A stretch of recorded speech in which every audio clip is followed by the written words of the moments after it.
hoy que en los vinculados a Internet, indudablemente la privacidad es uno de los que está más afectada, y sobre todo bajo el control de grandes entidades, de gigantescas corporaciones que no solo saben cada vez más de la vida de cada uno, sino que además son capaces de controlar distintos aspectos. Un conjunto de tecnologías que permiten este tipo de cosas son los gestores de derechos digitales, que también se les suele denominar, y quizás con más precisión, gestores de restricciones digitales, los famosos DRM.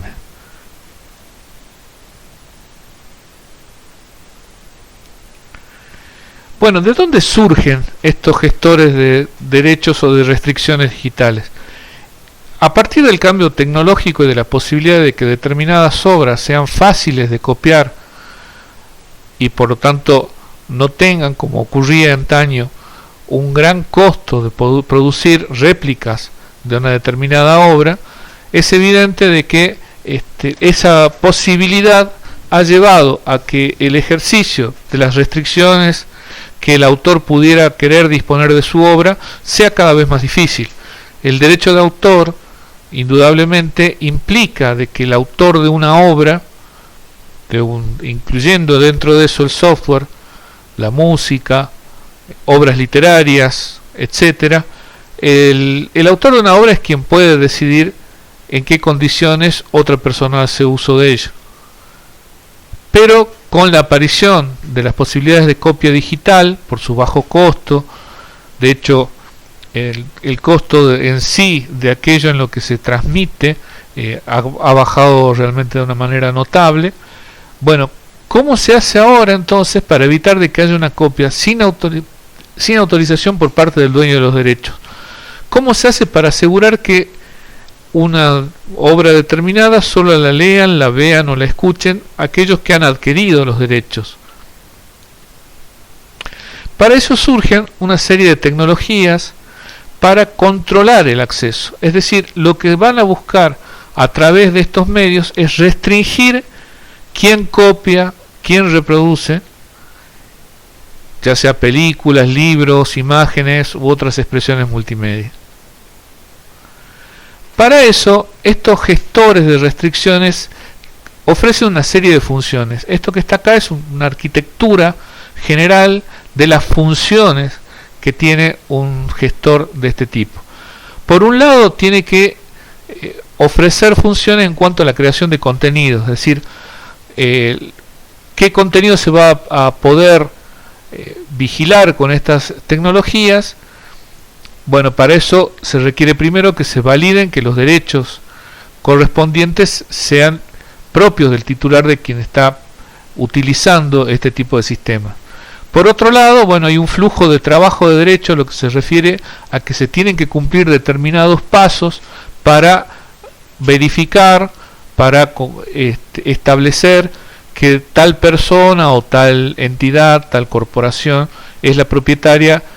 legal de determinados derechos. Y por otro lado, la creación de los derechos, es decir, la asignación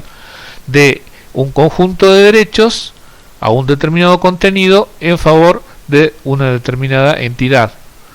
En cuanto a la gestión de contenidos, bueno, ¿qué cosas son las que van a ser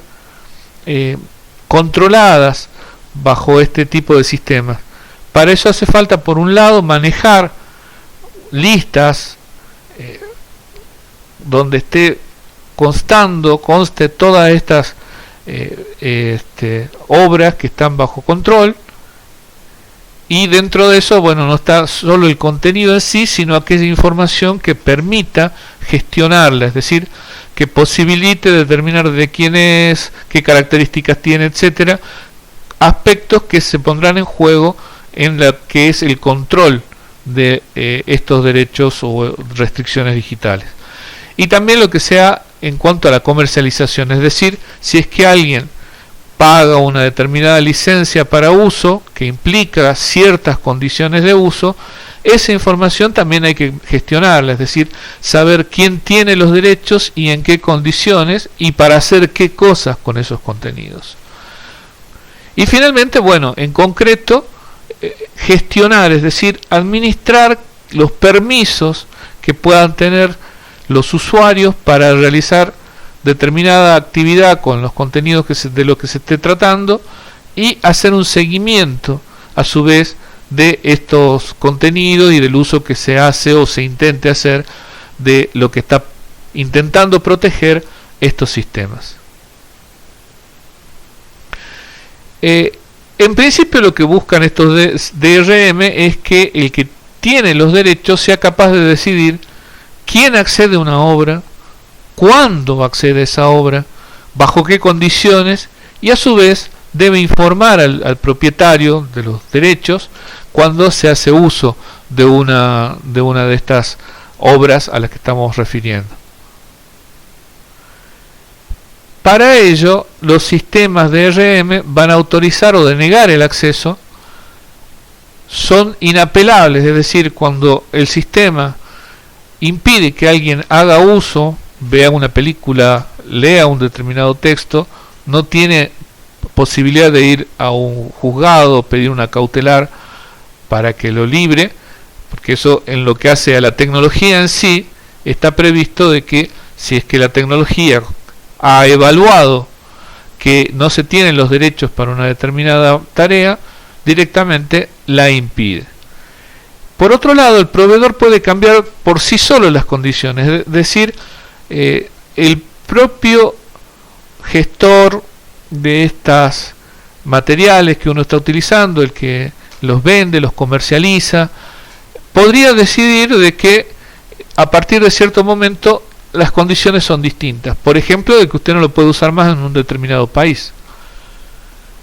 Y esas cosas realmente existen, es decir, hay determinados contenidos que no pueden verse en determinados países o no pueden usarse en determinadas regiones. Y esto va por fuera de los marcos legales, es decir, a diferencia de lo que podría ser cualquier otra restricción en cuanto a lo que uno puede o no puede hacer, acá son las empresas que van a brindar estos contenidos las que deciden qué se puede y qué no se puede hacer, quién, cuándo, etcétera. Esto se vincula con lo que hemos visto también en otro momento sobre cómo las corporaciones pueden decidir sobre el derecho a la expresión de la gente. Y de hecho existen casos como ser la reproducción de determinadas imágenes en algunas redes sociales, en los que la red social directamente, sin tener en cuenta o sin dar una oportunidad de defensa, o en todo caso dando una oportunidad de defensa muy complicada, decide directamente prohibir que determinado usuario utilice o publicite o publique una determinada contenido. Y además de eso, la posibilidad de que sea gestionado a través de tecnologías digitales posibilita de que quien tiene los derechos además ponga nuevas restricciones, como ser cuántas veces se pueda ver o leer algo, en qué dispositivos y, como dijimos antes, hasta en qué lugar geográfico.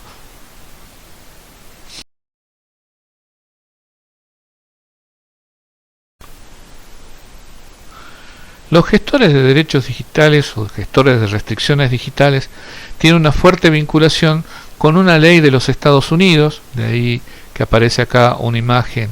del tío Sam, una imagen que es, por cierto, de dominio público, en la que se establecen una serie de aspectos que van a impulsar y a posibilitar este tipo de sistemas. La ley en cuestión es la que se conoce como Digital Millennium Copyright Act, o el Acta de Copyright del Milenio Digital, donde se van a establecer de que hay penas de carácter penal, es decir, existen condenas de tipo penal para quienes vulneren las restricciones que permiten o que establecen este tipo de sistemas, y también a quienes diseñen, programen o distribuyen software que permita eludir estas restricciones. Eso también hemos visto algunos casos en los que se implementaron sistemas para evitar las copias y que hubo quienes violaron esos sistemas. Hay algo que de acá ya vamos adelantando como un problema. También, si uno investiga las características de una determinada tecnología de restricción, podría estar vulnerando o violando las leyes que surgen de este tipo de legislación como la que establecieron en Estados Unidos. Ahí surge una pregunta de un tema del que ya hemos hablado en otro momento, como es el uso justo. ¿Qué relación o de qué manera se puede ejercer el uso justo, que también está planteado en las legislaciones norteamericanas, cuando existe una tecnología que es capaz de impedir por sí misma que se realicen determinadas actividades? ¿Qué era eso del uso justo? Bueno, es una excepción en la ley de derechos de autor, que como decimos está en la legislación norteamericana, y que permite que alguien use ese trabajo sin necesidad de contar con un permiso del titular. Para que sea posible considerar de que un uso es justo para estas legislaciones, hay que tener en cuenta para qué se usa la copia. Es decir, por ejemplo, la utilización para la educación no es lo mismo que si se quiere comerciar con ella, o si se quiere incluso hacer algún tipo de uso que específicamente lesione los derechos comerciales o morales del autor. Entonces, tener en cuenta cuál es la intención de utilizar una copia de un determinado de una determinada obra que está protegida por los derechos de autor es uno de los aspectos a considerar para saber si hay un uso justo. El tipo de obra también incide, porque si la obra en cuestión es una recopilación de datos, es más viable que la utilización de esa información que está ahí sea considerado un uso justo que si es una obra de ficción. Es decir, el hecho de que, supongamos, uno tiene los datos sobre los salarios en una determinada ciudad, que a lo mejor es resultado de un trabajo que está protegido por derechos de autor, el hecho de que yo haga alusión a eso como parte de una tarea que implica otra investigación, podría ser considerado un uso justo. Todo acá uso podría ser, porque no es que haya una especificación demasiado taxativa o exhaustiva de todos los casos en los que estas cosas, en que los que determinadas actividades entran como uso justo, sino que es algo que puede variar y que en todo caso son orientaciones para poder analizar en un caso concreto cuándo existe uso justo y por lo tanto no hay violación del derecho de autor y cuándo no. También hay que tener en cuenta cuánto de una obra y qué parte de una obra se está utilizando. Es decir, si es que se utiliza una pequeña parte de una canción, unos segundos de una película, no es lo mismo que si estás usando una cantidad importante, sustancial de esas obras. También es qué parte de la obra, porque podría haber una determinada porción que tuviera alguna relevancia o un impacto particular, y eso también podría entrar en consideración en análisis para saber si un uso que alguien ha hecho de una obra protegida por derechos de autor es justa o no es justa. Y bueno, y otro aspecto a tener en cuenta es el efecto en el mercado, es decir, si la utilización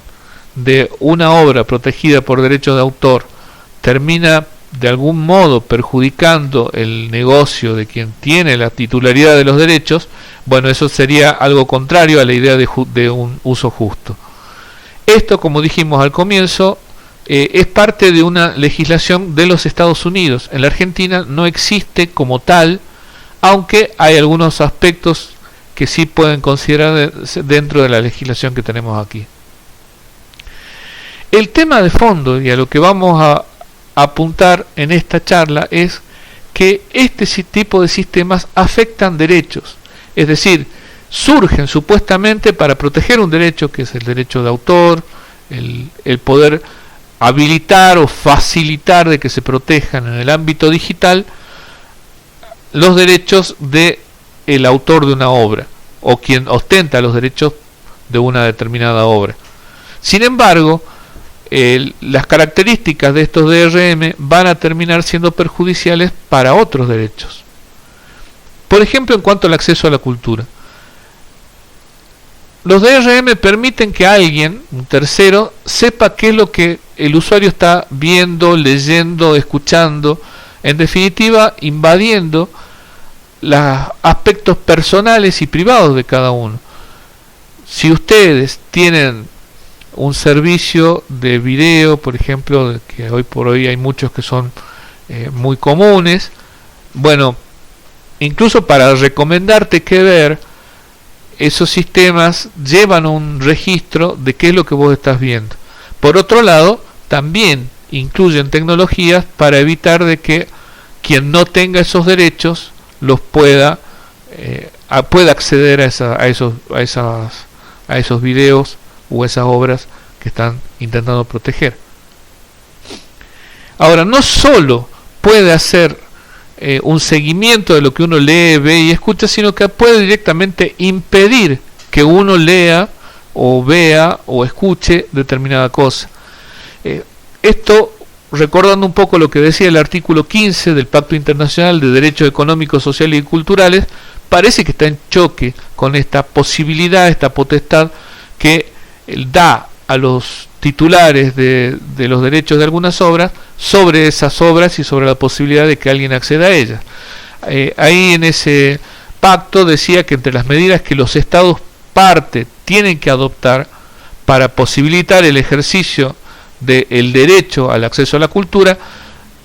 están los necesarios para conservar y desarrollar y difundir la ciencia y la cultura. Y por lo tanto, si nosotros no podemos acceder a determinada bibliografía o a determinada obra, eso entra en colisión con lo que se está planteando en este derecho. No es algo excepcional, digo, en muchas instancias existen conflictos de derechos y por ello también hay que mirar cuál es el derecho más importante o de qué manera se está ejerciendo un derecho por encima de otro.